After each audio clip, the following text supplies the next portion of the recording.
Hey, hi, and welcome to Becca McCullough's YouTube channel. I have a special treat for people in celebration of the release of my co-written next novel, which is Off Script. I am going to interview the other half of Liv Bartlet, and she is going to interview me. So Sarah McKnight and I write under one single pseudonym of Liv Bartlet. So we are two heads rolled into one when this happens. And check out her eyebrows. That's why she writes that people raise their eyebrows and I don't. So you get to see the genius, of course, that goes into writing our women's fiction / romance novels that are largely based on the media and television industry in Los Angeles. So say hi, Sarah. Introduce yourself a little bit. Hello, everybody. I'm Sarah McKnight, and like Becca said, we co-write together under Liv Bartlet. Production Values was our first novel, and Off Script, our next novel, is coming out very, very soon. It's very exciting. Do you want biographical info? Like, yeah. That's in the About the Author, like, you know, on Amazon. I know. I'm sad Jack's not here. Silly Jack. He's in the room, so he might make an appearance. I'll have to bring Thunder out, but she's sitting in her throne. She's very happy. So, my pup and your cat. Which is funny because when we became friends, here's a little tidbit, guys. When we became friends 20 years ago, I was the cat person and she was the dog person. And now she has a cat and I have lots of animals. But I have a dog that follows me everywhere. Didn't see that coming. Did you see that coming?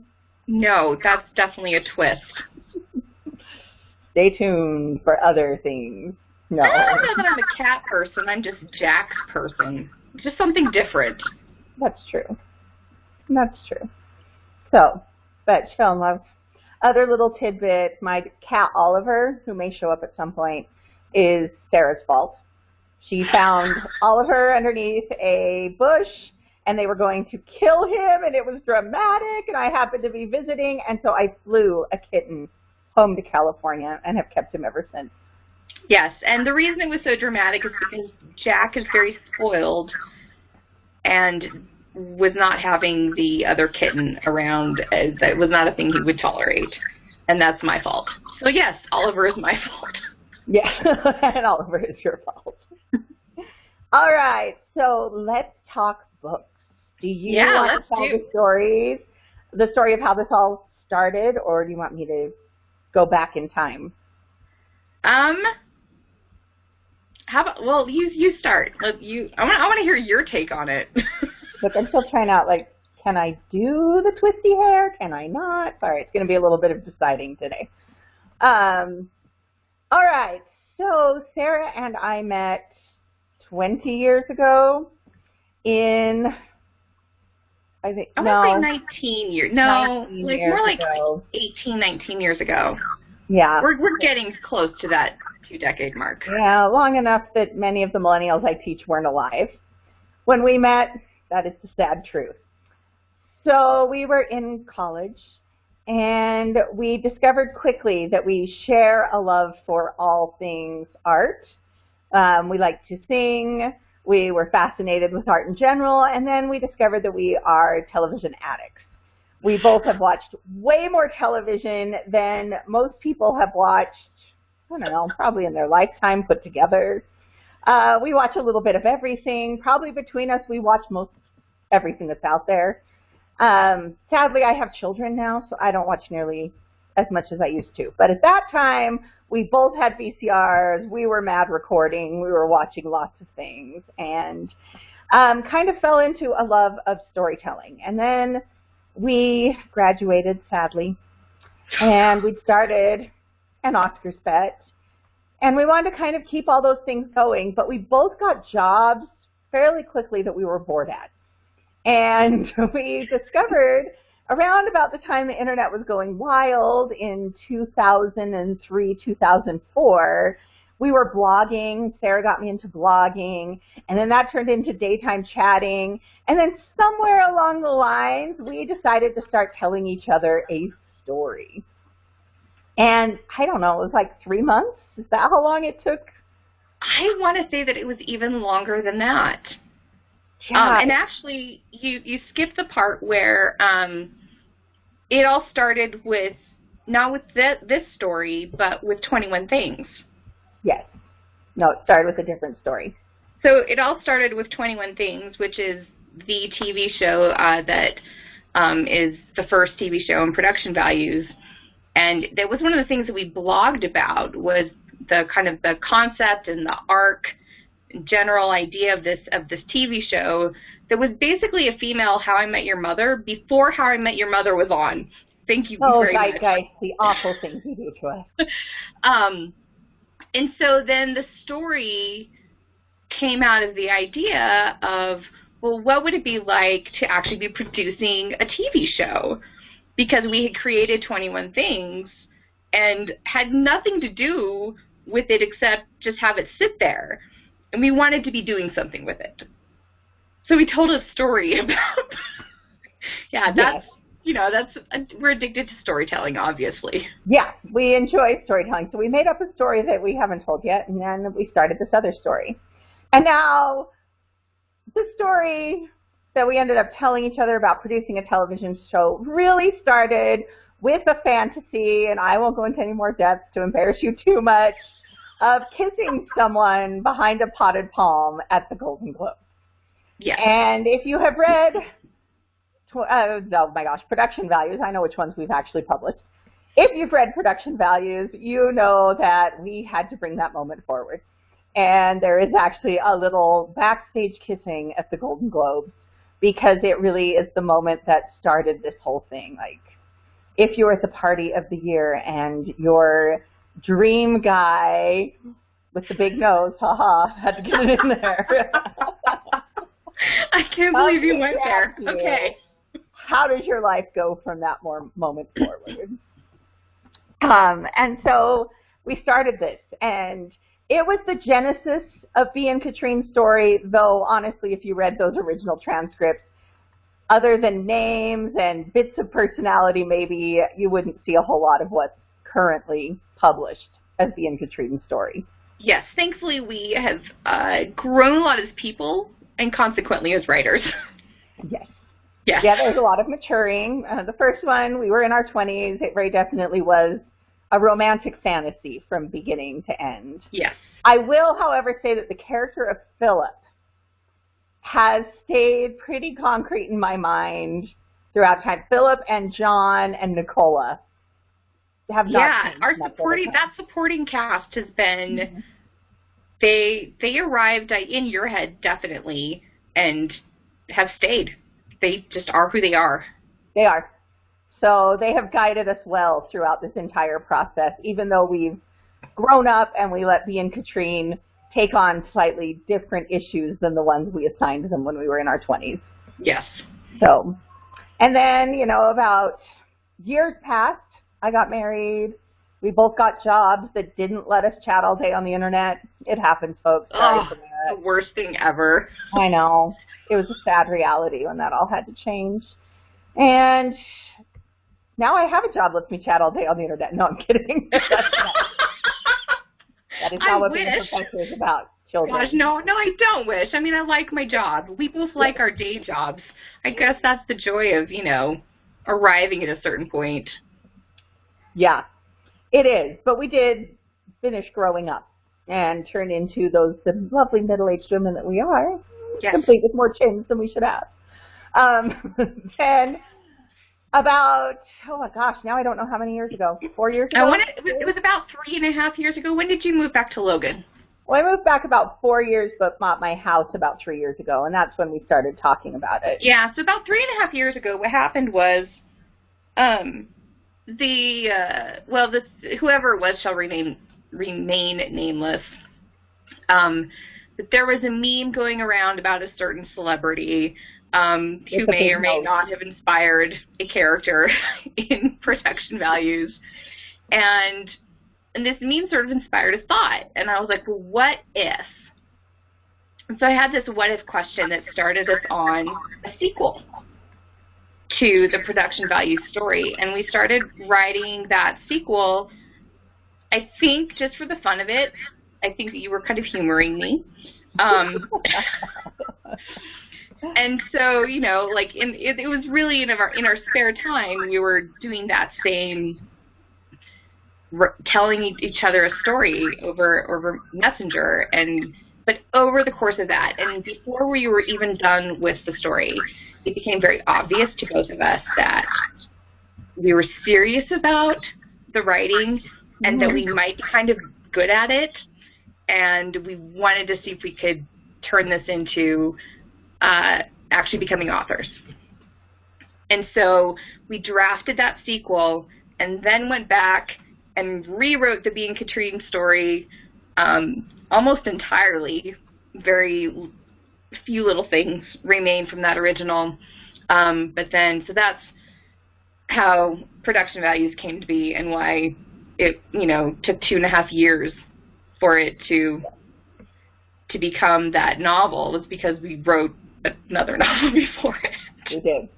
Yeah. Yeah, we did. We wrote it then and then realized, wait, this doesn't make sense to anybody but us because there's so much backstory. So we went back there. And then, sadness of sadness, after we had rewritten what we thought would be Production Values, our editor stepped in and said, wow, it's interesting how you like took 2 books and smashed them together right there, but how about we only tell one of these?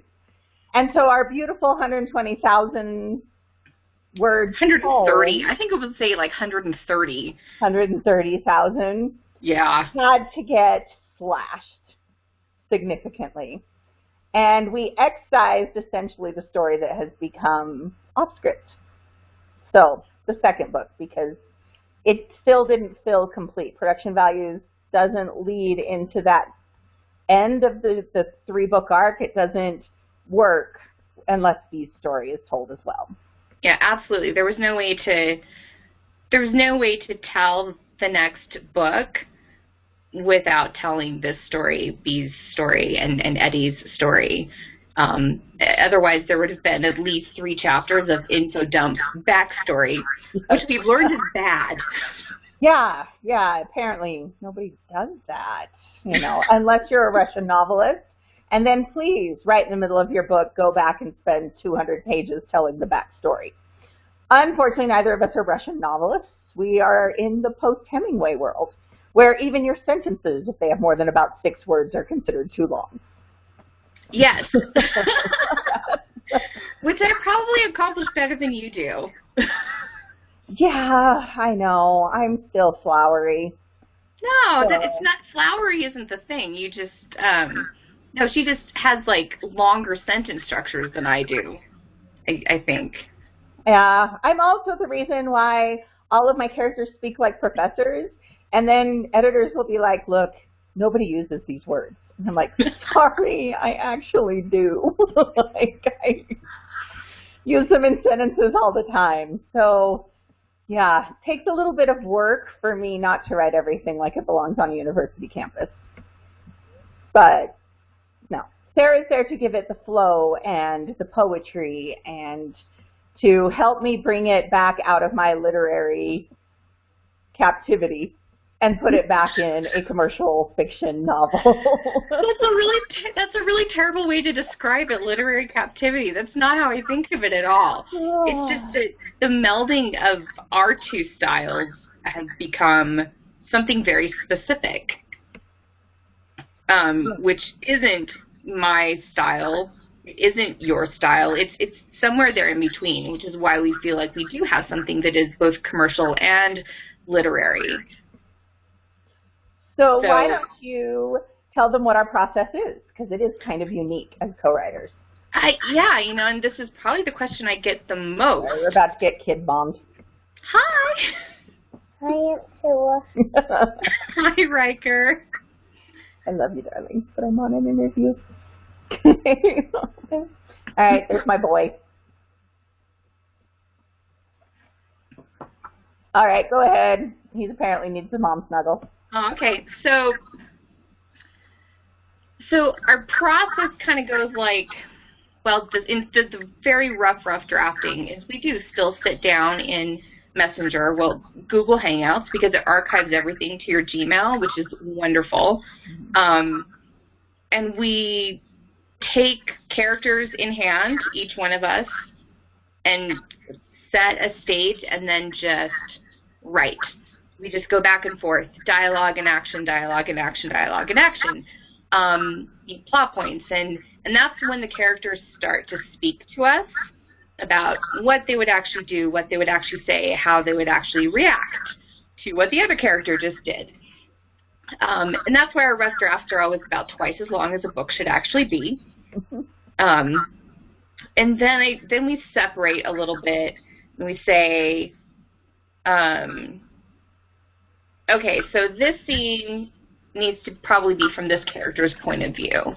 And that's when we start to take a little bit more ownership on our own in terms of the voice of the character. Because we try to do some mostly in deep point of view. And then once one of us has done that with the scene, it goes back and forth. We both just go through it and go through it and go through it. And I would say before we start really writing in individual points of view, we do storyboarding. After we've rough drafted is when we storyboard. Is when we decide, oh, this is what the story actually is. And then we arc it out. Do all those fun, note cards on push. What is the word I'm looking for? Yeah, note cards on bulletin boards. That's what I'm talking about. So in that way, that's how we end up with that melded style, which is that each of us owns characters, or we have characters that speak more strongly to each of us, and so we take the lead on writing that point of view. But then, from the writing perspective, the language and the rhythm and we talk about plot and we talk about characters and what feels true to them and all of these things, and it all comes out as this combined product. It does, and I always feel like it's an alchemy of sort. I don't always understand how it happens, but it just does. It's, I don't know, this thing, the magic that is us. It happens, yeah.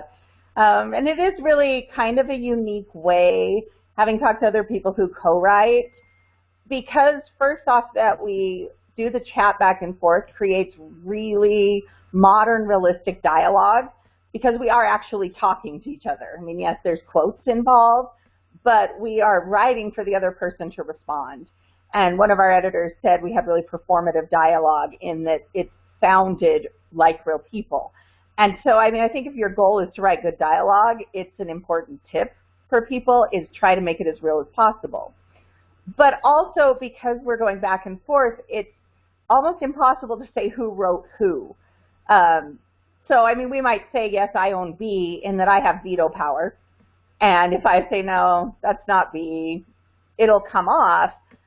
But as far as like saying, yes, I wrote every word of B, that's not true. Because it goes back and forth between us, and we each look at everything. We have really different editing styles, different things that we look for in editing. And so that back and forth does create a book that I would have to say we do equally co-own, no matter who wrote what initially. Absolutely. Like I said, again, it feels magical. Like it's an alchemy. How it all comes together, and it is a very unique process. I haven't seen anything about anybody, like any pair of writing partners, where they do this thing. No, and maybe and people assume. I think the norm is, and people assume that there's I write one chapter, you write one chapter. I think that happens a lot in co-writing. But certainly that's not the approach we've taken. That's not what works for us. Yeah. Yeah, and so there's, pros and cons for everything, but it has turned out to be fairly successful for creating a product. So I'm going to start kind of interviewing, and you can jump in. But I want you to tell viewers a little bit about Katrine.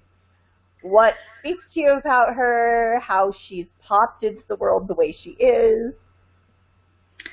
Okay, so Kat is, wow. Well, there it is. Kat is wow. She's really unique. I think what I enjoy about her, and how she has really come to life, is that there's something about her that's completely unfettered, unbridled, passion and creativity and ego and all of it. She lives by a really completely different set of rules.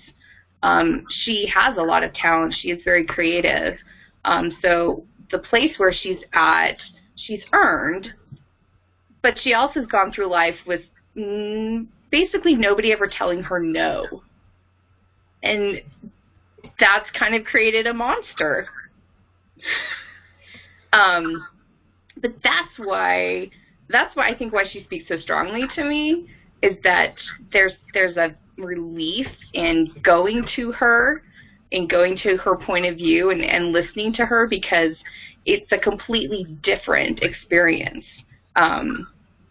Nobody tells her no. She's really, really good at what she does. And she is just unencumbered by some things, and that unencumberdness of her is not always positive.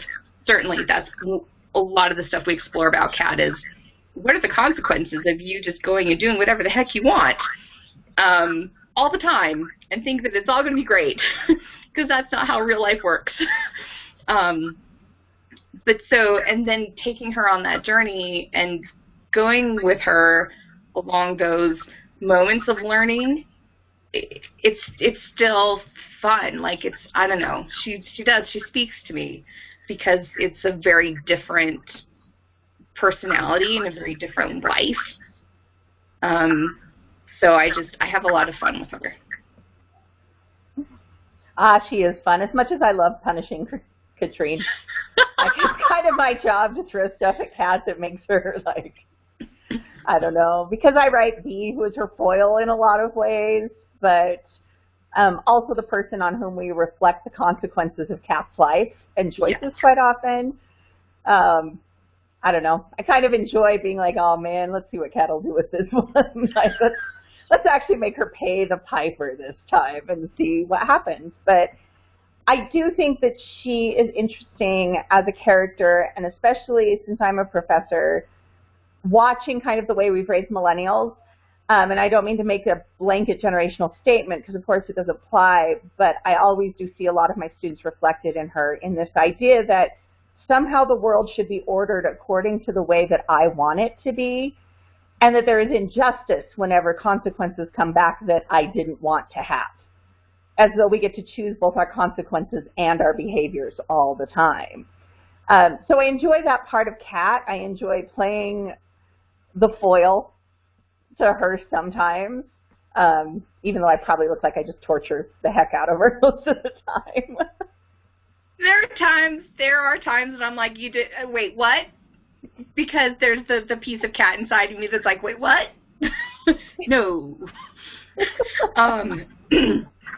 But then the beauty of, I think, us writing together and working together is that I learned and have become a better writer, and I'm able to step back from that totally character-driven view of the world and look at plotting and what makes for an interesting story, and how can we actually say something important with the story.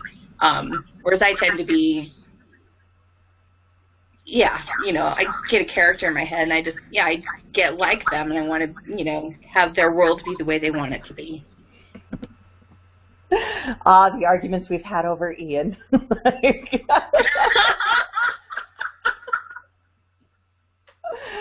Oh, yeah. Yes, yeah. So talk a little bit about Ian. Oh, Ian Graham. He's the most cringeworthy Mel.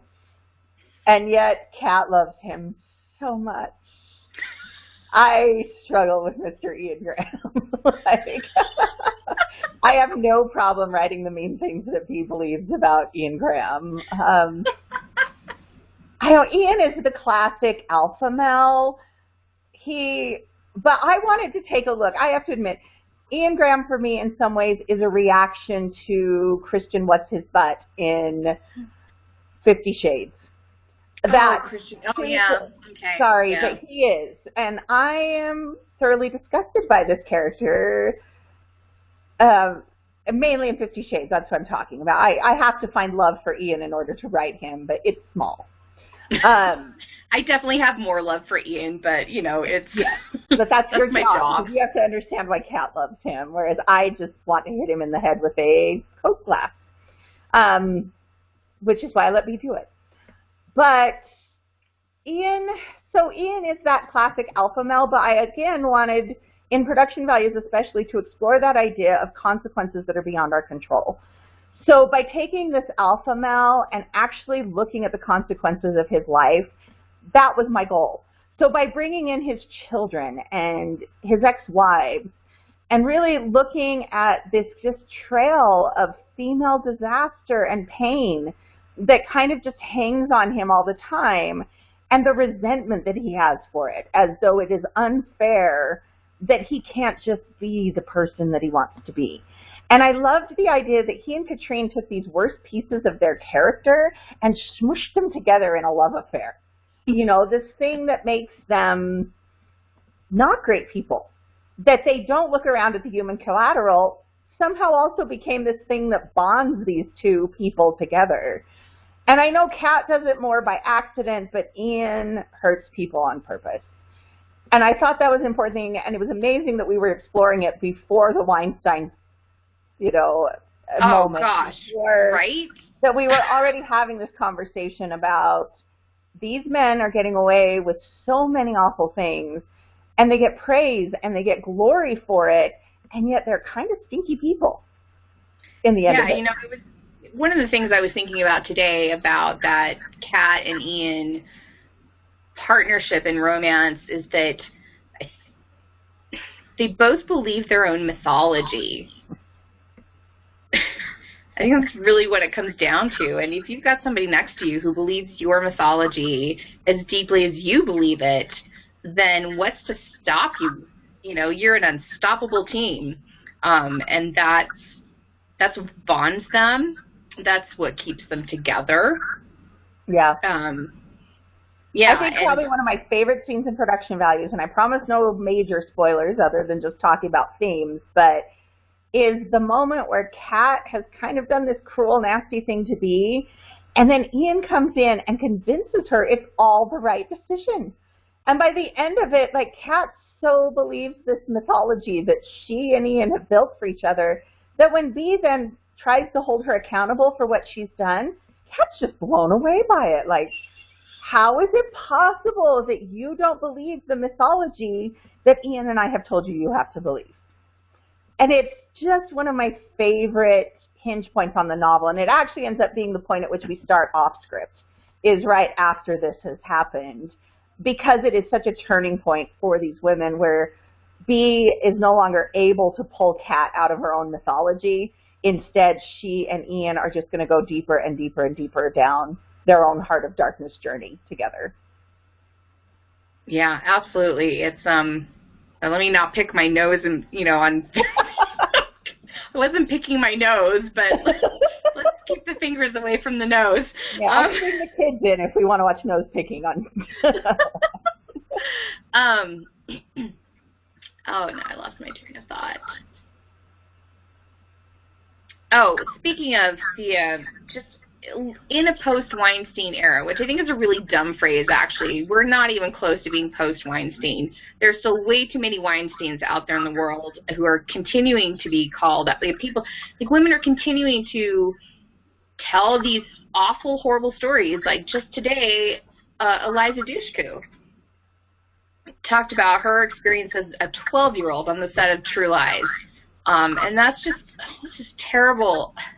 Yeah, we're not even close to being post-Weinstein. But that's one of the interesting things about production values is that we actually name drop the Weinsteins at a particular point in the book.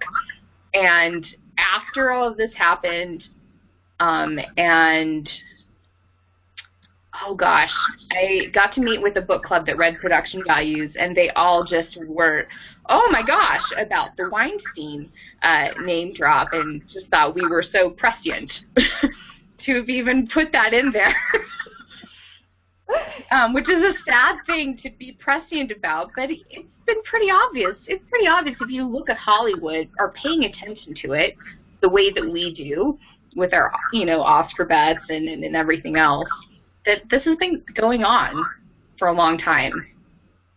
A lot of what we write in this book, which I joke about a lot, but I took it fairly seriously, is while we were creating these characters and everything, I was working in downtown Hollywood. And I was working in Los Feliz, which is where a lot of the writers and producers and kind of the smaller players were living at the time. And I would go to lunch and listen to them talk. And I would hear these things that were so normal. And yet, looking at it as, I was working in hospitals at the time. My entire job is about caring about people. And I was listening to them speak thinking, what in the world goes on there? That this is so normalized. That these people who are just talking about their kids and their families and, oh, by the way, did you hear about that? Shh, don't let anybody hear this. These kinds of things were happening, these secrets, and the protection of people who were considered the talent, the incredible amount of money and influence and ruining of people's careers. And then I started kind of digging deeper and reading those stories as they would come out. And so, yeah, this is something that I think we've been more aware of than a lot of people, unless you were inside the industry. And that was entirely due to eavesdropping. So thank you to those of you who don't think to look around for who's listening to you during lunch. It's a very sneaky thing that writers do. So everybody in your public endeavors, just be aware. There may be a writer somewhere nearby. Yeah, and you're definitely fodder. If you're going to do something interesting, we're going to write about it. Absolutely. So, and we find everything interesting, so don't try just to, hide it. No, yeah.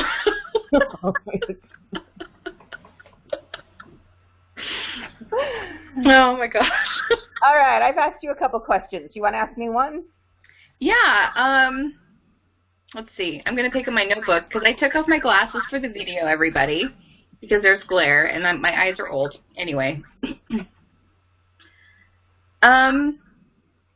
Let's go ahead and transition to talking about off-script a little bit. One of the plot points, really, in production values, and it is really just a plot point, is that B is LDS. And then now with off-script, that's much more on the page, it's much more of a focus. How and when did telling the story of B as a person of faith, as an LDS person, when did that become important to make that a prominent part of her story? Well, I had always envisioned B as LDS, partly as a reflection of me, but also I was single during my years in Los Angeles. And so we have what are called singles wards. That's where a whole bunch of Mormons who haven't gotten married hang out. And some people love them, and I hated them. So does my husband. We really have bonded over the fact that we were failures at the Mormon singles scene. That's hope. Hope for any of you out there who fail miserably at mixers. But I always wanted that piece of her, but I also, in going to singles, having a lot of friends who were Mormon and single, I got kind of this bird's eye view of how difficult it was to be in the industry and have any level of faith. And then in 2008, my son cannot stay off camera today, guys. He just can't. So in 2008, that was where the gay marriage debate in California heated up. And I am quite dedicated in my Switzerland about this, in that I am neutral. Guys, I'm not going to talk about it, so don't ask on comments or anything like that. But I was even neutral back then. I donated equally to both sides. You can't blame me for most anything. But it was ugly. It was really, really ugly in Los Angeles. And producers and actors lost their jobs if it came out. Honey, that's loud. Sorry, motherhood. So if it came out, this is a little known thing, but a major publication in Los Angeles published the tax records of thousands of industry Mormons and showed that they had donated to the Church of Jesus Christ of Latter-day Saints, also showed if they had donated to the PAC created by the church at that time. And by doing that, a lot of people ended up blacklisted. They lost their jobs, they were pushed out of the industry, they had contracts canceled because it was, if you did this thing, you are obviously a homophobe and we can't support that, and very little thought to freedom of religion. And at that point, I think, is when actually letting Bea become the person that she is and deal with her religion on the page became more important to me. Because for all of us that were there at the time, it was this piece of our identity that was expected to be subverted or abandoned. If we were going to be able to prove ourselves and show that we were good people, and I had always worked with gay men, I volunteered at HIV clinics, I had worked with gay youth. Nobody had ever questioned my ability to work with gay people or my openness towards it. And then all of a sudden, I'm Mormon in the middle of this, and that makes me this horrible homophobe that can't be trusted. And so this piece of my identity was kind of taken and turned evil on me. And that became something that I think as an artist I needed to explore. I needed to be able to say it, that this was an unkind thing that was done. I needed to look at the blacklisting. But I also really wanted Bea to have that moment of what it would feel like to have actually engaged this. So Bea subverts her faith. Bea does what is asked of her. She doesn't bring her Mormonness to work. And I wanted to deal with the consequence of that. Like I was saying about production values, consequences matter to me. And so I wanted to put on there that loss of identity for her and how much it creates an almost lie that she has to live every day. And in off script, I explore that even more about how she just is so torn and she can't find her identity because she's not actually allowed to have the identity that is hers. So, follow-up question, actually. One of the things that happens in off script as Bea is reclaiming that piece of her identity is that she then goes and does a couple of things. One thing in particular that is counter to the advice of anyone who is in a position to be giving her counsel and advice in the church, her bishop specifically. And I'm sure that she has very clear thoughts about her parents wouldn't approve of this.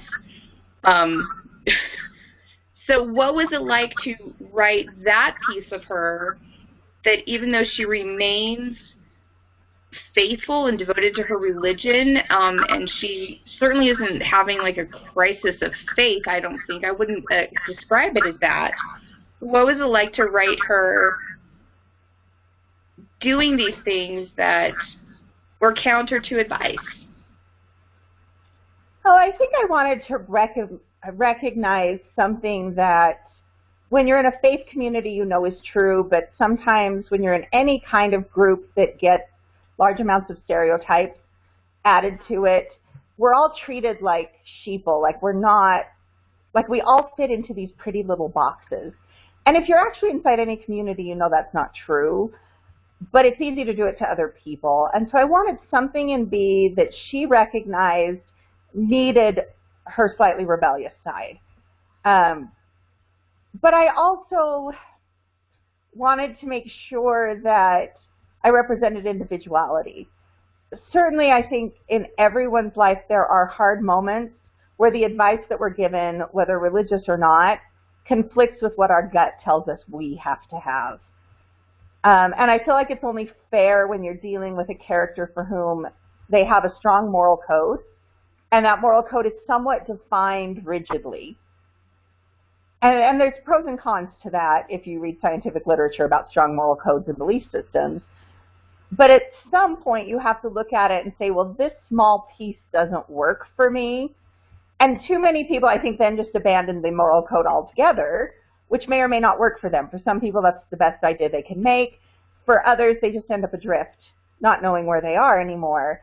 But I wanted Bea instead to say, I can't keep every piece, but I want to keep the pieces that are true to my soul. Because I think that is valuable. I don't like, and certainly, sir, you've heard me rant about this, I think we do way too much labeling in society. I think we do way too much pushing people into a door and saying you belong inside this door, and now everything you do has to fit with that door. And I think that is dangerous for people, whether it is your sexuality, your religion, even your family, where you grew up. As soon as you end up having to be defined by something outside yourself, you're going to end up being untrue to who you really are as a person. So yeah, that's one of the things that I really enjoy about what we've done with these books, is that peeling back of labels and seeing what's really underneath something when you actually look at the person, whether it's a preconceived negative or positive label. I think that we've skewered just about everything. There's not a whole lot of sacred cows left. No, there really aren't. But I love that. I that's one of the things I'm most proud of in what we've done, and I think what we're planning on continuing to do is that we're talking about people. We're telling stories about people beyond the 1 or 2 word labels, because that's where the interesting stories are. It is. Well, and I have to admit that's one reason I wanted to keep Be Mormon.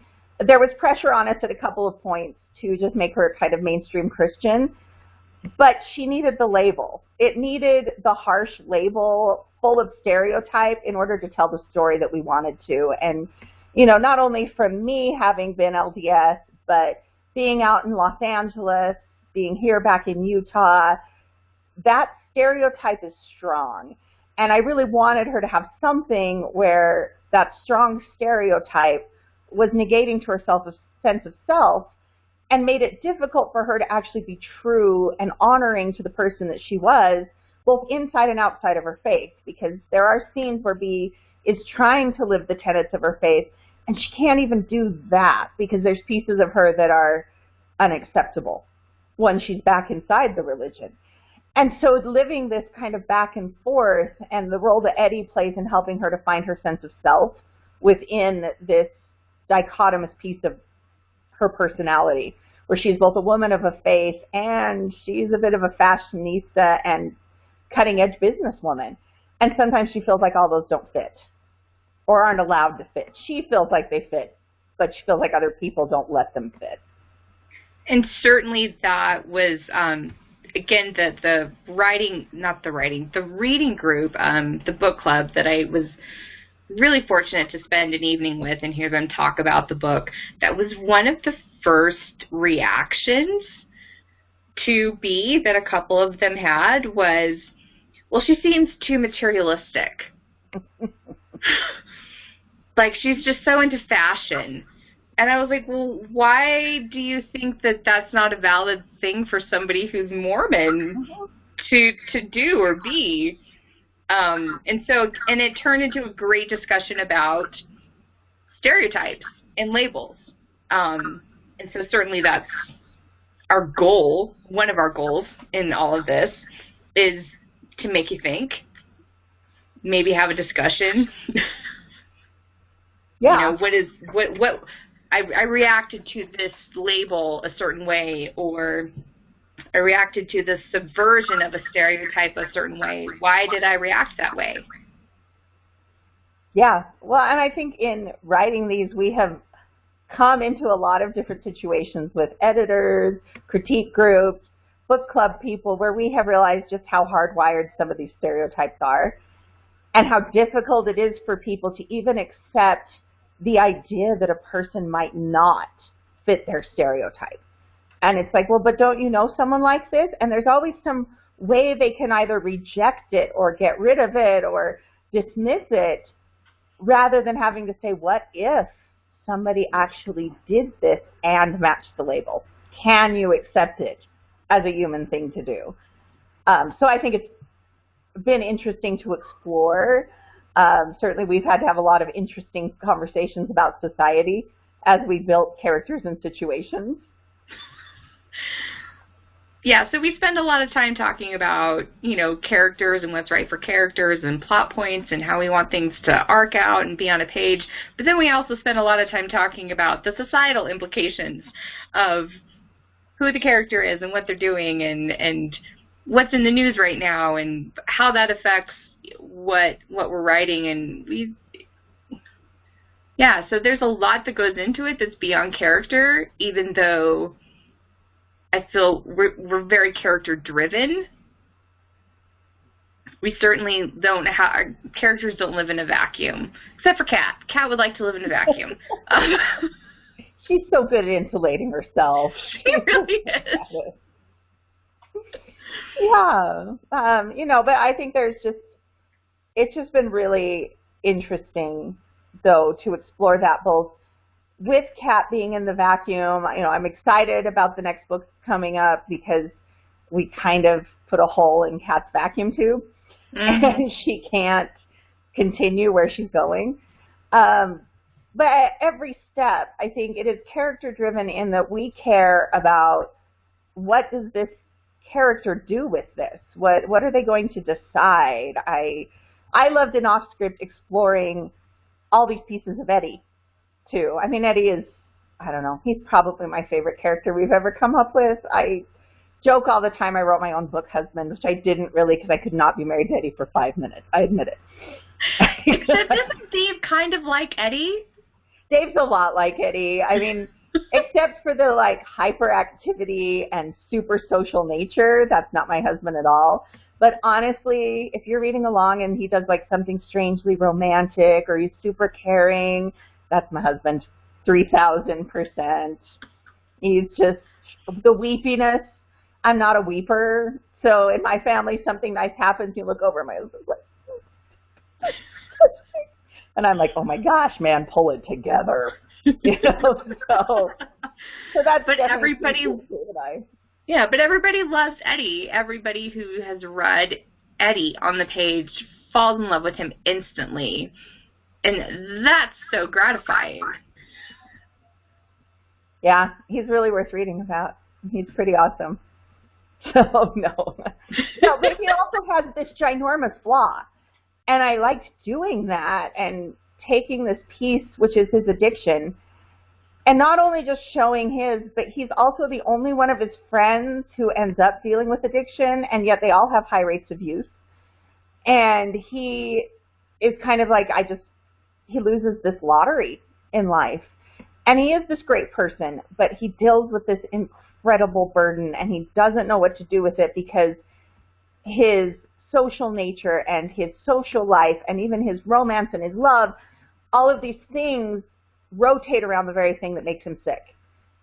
And that was a really fun part of Off Script, was to take this a step further. And I'd never want to talk about Off Script without thanking the Alcoholics Anonymous and the 2 different groups that I was able to meet with.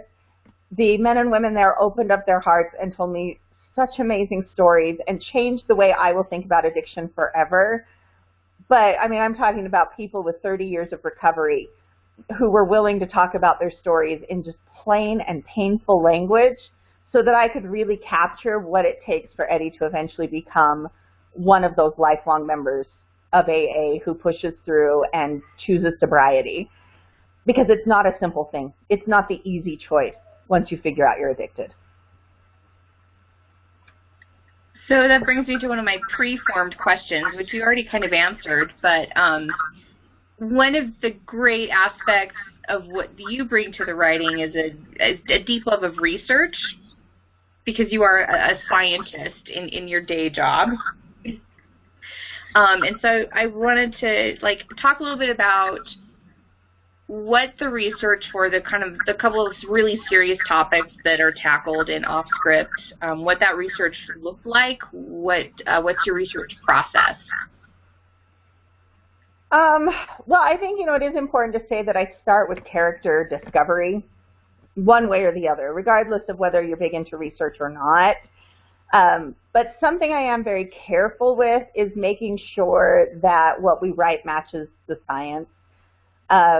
So I do spend time trying to think, well, I guess addiction, we can use the addiction. So my first step was to read a whole bunch of scientific literature about addiction, reading different books, articles, various things that kind of informed me on the psychological aspects and the science behind it. And the reason that I like to start there is it helps me to reject things that my brain might give me based on stereotypes. So one of the addiction stories that we like to tell is kind of the whining muling addict who is, super needy and dramatic. And this is us, which we talk about a lot, does a really good job in defying some of that. But even they have had struggled not to let that whining muling addict start to come through. And yet when I looked at the science, that actually is a very, very small portion of the population. The vast majority of addicts are going to work. They're getting things done. They're parents. They are what we used to call functional alcoholics, but now we realize that most of them are functional. We don't realize they're addicts unless we happen to be there in the moment of crisis. And so I really wanted to explore that piece. And it does matter to me that I am exploring what actually seems to exist. And then I kind of go to work with actually learning the human stories behind it. So in the case of addiction, I started going to Alcoholics Anonymous. I'm sure that there have been rumors in my small Mormon town, but yeah, I'm a writer. I do weird crap. So I started going to meetings. I met with a couple of different groups. And just listening to those stories and then comparing them to the science in my head so that I could say, yes, this one kind of fits what science says, or, ooh, this is off. I wonder, how can I wrap that in? And then I also take the time to make sure I notice patterns. So someone can tell you a story and you kind of want to see where the pattern is leading. So people who stay sober, people who don't. And I've incorporated a little bit of both. Eddie doesn't immediately get sober. In Production Values, it kind of reads like he has this one and done rehab. And we needed to do that because of the structure of Production Values. But I was thrilled that in Off Script I could actually show that addiction is a long and slightly difficult process for someone. So I would say it's a combination of both. I never do neglect it. Another thing that shows up is trauma-informed writing. And I've read a lot of different medical and psychological books on trauma to try to make sure that the psychology is there and on the page. But you don't ever want me to do time changes or tube stations. That's never going to happen. She's terrible with time zones. She's legitimately terrible with time zones. I find stuff all the time where somebody is in the States and at 8 o'clock at night calls somebody in London, and that person in London is magically awake. And I still couldn't tell you what time it is in London. I can't do that kind of detail work. If Google didn't do it for me, I would never get it right. And Sarah knows every time I don't ask Google what time it would be in London, because she's like, no, you got it wrong again. I'm sorry. It's just one of those idiosyncrasies, which, I know that I do things that you're like, what? Like, I have a tendency to, in my, super, poetic way of writing, to repeat something 4 times on a page. Yep. Which is not necessary. Sometimes a second repetition is okay, but, yeah, you don't need to say it 4 times. Or, no. Just like the one time that you said it the best, Sarah. I have to admit, I call it a chiasmus of Sarah. Because it's like, we mention it, we walk around it, we mention it again, and here we came right back to it. Like, oh, just once is okay. It's all right. And I think I'm just so poetic. And most it's of the time it's beautiful. It's beautifully done. It's just a lot. But so that's part of that melding of styles, but also we both have strengths that really offset the other person's I don't want to say weaknesses, but just things that aren't what we pay attention to. You don't pay attention to time zones. Who cares? I'm one of those people who cares because I'm a numbers nerd, and so I know. So that's and the good. tube stations are always funny because I always just write they went to the tube, and she's like, but where did they go to the tube? Like, which station was it? It has to be exactly right. Like, we have to know which station it was so that we know which, like, tube line, you know, they got on.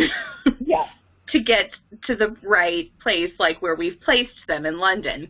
Because that's one of the other fun things about writing these books that are set in places we don't live is the real estate research. Yeah, fantasy real estate You are shopping. the real estate research expert. I am. And it's really fun, and it's one of those things where you look and look and look and maybe have an idea. And there's some places that are not real. I think we have a couple of places that are, you know, we just sort of have this idea, like, this is where this place is, or this person kind of lives here. But most of the time, we're able to find a concrete house or apartment or, you know, the building where the party happened or whatever it is. And that is so much fun because then there's pins and a map. Yes. Well, this and happened here. I would say it's very rare that something isn't born of something real, because even the rave, I write most of the party scenes, but I troll an awful lot of people who need more to do with their lives, and I read their blogs, or I'll follow their Pinterest or their Instagram, and the whole purpose is I just want to see where they went and what happened. So a lot of times the situation maybe doesn't exist right now, like if it's a warehouse party that I've talked about, or they didn't reveal the exact location, but it's very rare that we don't build it without some basis in reality or some idea where the street is or how the streets go together. Yeah. So, you know, that's yeah, again, part of that research thing, but it's, for me, that's like the super fun. I don't get into the, like, the scientific journals. Because reading them just makes me feel dumb. But I'm really good at the real estate and the maps. Which I'm grateful for because, like I said, I am both directionally and time challenged. I am the classic absent-minded professor. You don't ask me where we're going. Don't tell me what time we're going to arrive. It's pointless. You know, yeah, classically, this whole thing started 20 minutes late. Yep. And probably actually like 4 hours later than I thought it was going to, you know, at the beginning of the day. Yeah. Well, because I went to a movie. It happened. So, all right. Well, unfortunately, we could talk about this all day, but let's do one more question. Do you have one more for me? One more question. I'm going to ask this one. What is your favorite novel of all time, and how has it influenced you as a writer? Ooh, that's a hard one. Probably, trying to think.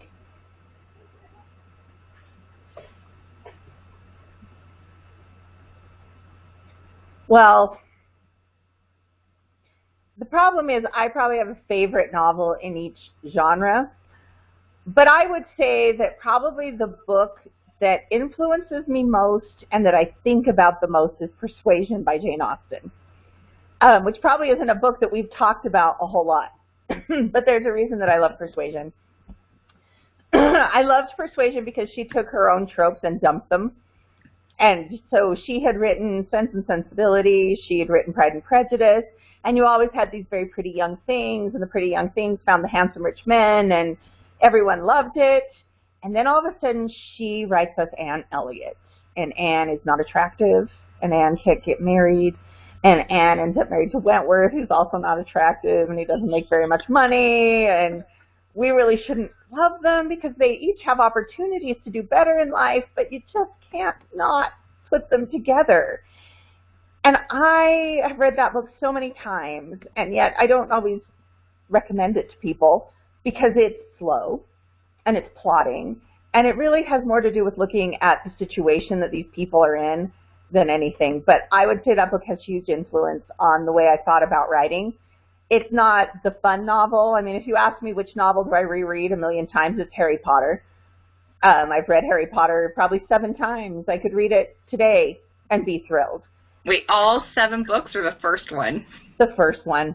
I absolutely adore the first book. It's just so perfectly 10 years old. And you know I love kids. So anytime, I mean, the scene in the zoo I just read to my kids the other day, and the way he talks to the snake, and I'm like, oh my gosh, you're so perfectly 10. But that's my fun book. Now, literature, there's Catch-22. I think it's a brilliant portrayal of trauma and what trauma does in the brain. But if you ask me which one informs my writing style and influenced me the most, I think it's Persuasion.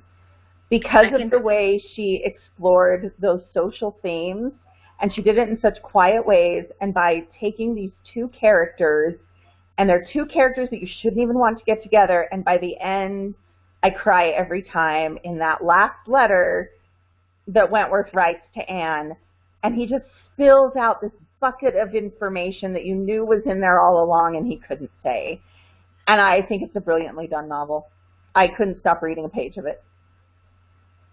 So that's what I can definitely see the connection. That's a really lovely. Yeah, see, you pretend that you're not romantic. You're just persuasion romantic. Yes, I'm persuasion romantic. I want a love story that actually shows me how these 2 people were intended to be together. I admit I have no use for romance that's just like, she has big boobs and he has big pecs. Obviously, these 2 were meant to have lots of sex and babies. And I'm like, well, why? Why exactly? There's nothing about them that says we're going to be a good marriage, except that apparently we're going to have sex so much that we don't actually pay attention to what the other person is doing. I don't like that kind of romance. I want to believe that these are 2 souls that found each other and are going to build a family that lasts. So I guess it's just a different form of romance that stirs my bucket. So what if I turn this on you and ask you the same question? Oh, gosh, I should never have asked this because I'm so not prepared to answer it. I haven't even thought about this. Ask me one of the other questions.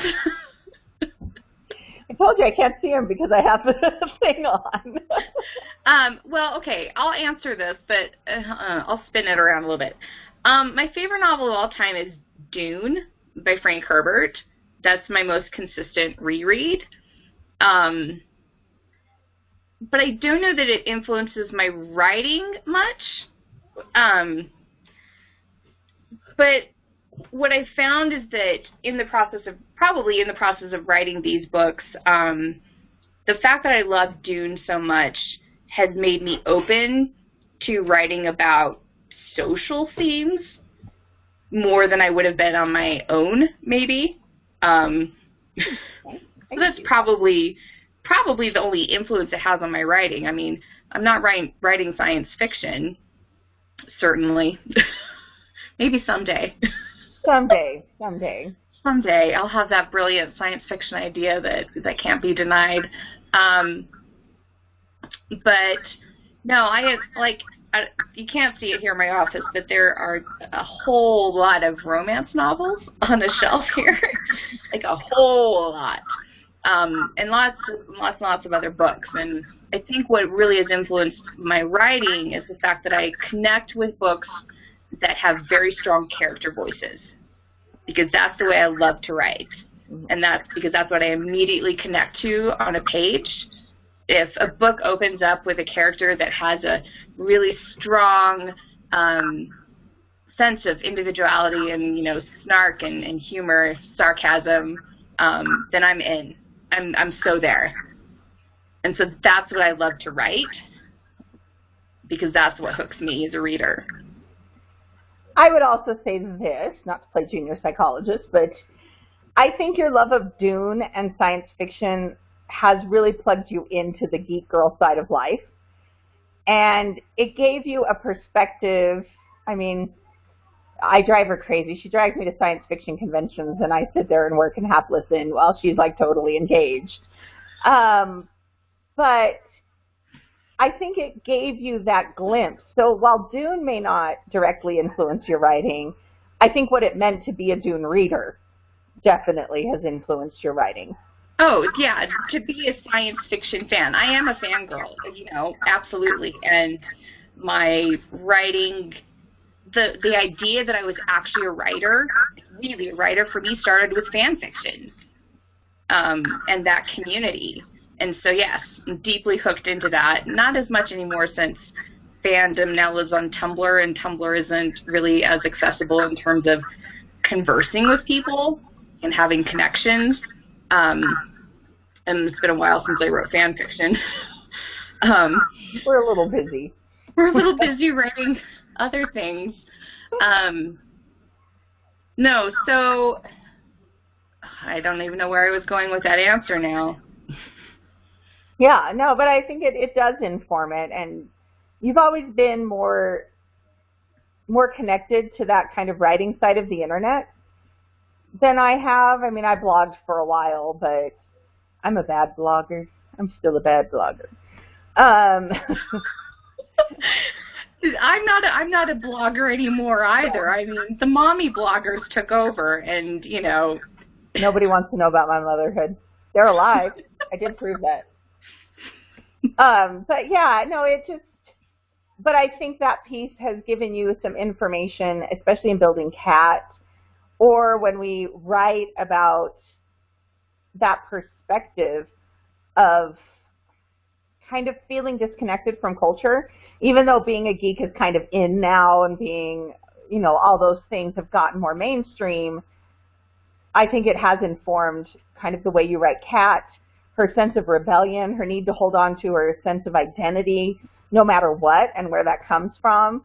I think all those pieces, well, which aren't you, I don't mean to say that, but have grown out of that contact that you had with elements that have felt like, oh, I don't really have a spot, and yet this is what I love and who I am. Yeah, and Kat was born as a kind of an ultimate fangirl, and she even, she starts out on the page, that first chapter of Production Values, she's just fangirling Ian Graham the whole time. Grow up, Kat. No, I didn't say that, no. But and even that is a more restrained version than the, original. So that was, we started with her there, but then she had to be professional. And she had to still be successfully professional up to a certain point to be able to be doing what she's doing.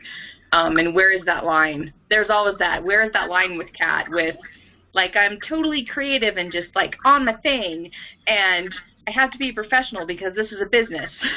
Yes. Yeah, she lives on that bubble. But that's been fun to explore, too, of the people around her who protect her professionally so that she can live on her bubble. So I hope, dear viewers, that you have learned a little bit of something, and I'm hoping you'll go and check out Production Values, which, hint, hint, is free until the 16th. So you might want to go grab a copy because talking Sarah into making it free took a lot of time. And it's never going to happen again. No. It is never happening again. She's struggling, folks. She's struggling. So go grab it right now while I have been able to achieve this big goal.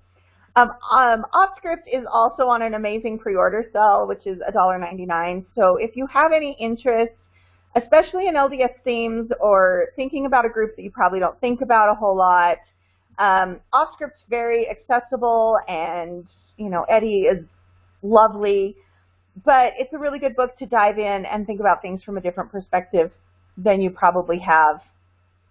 So take advantage of that pre-order special. It also will not be that price once we are selling it regularly.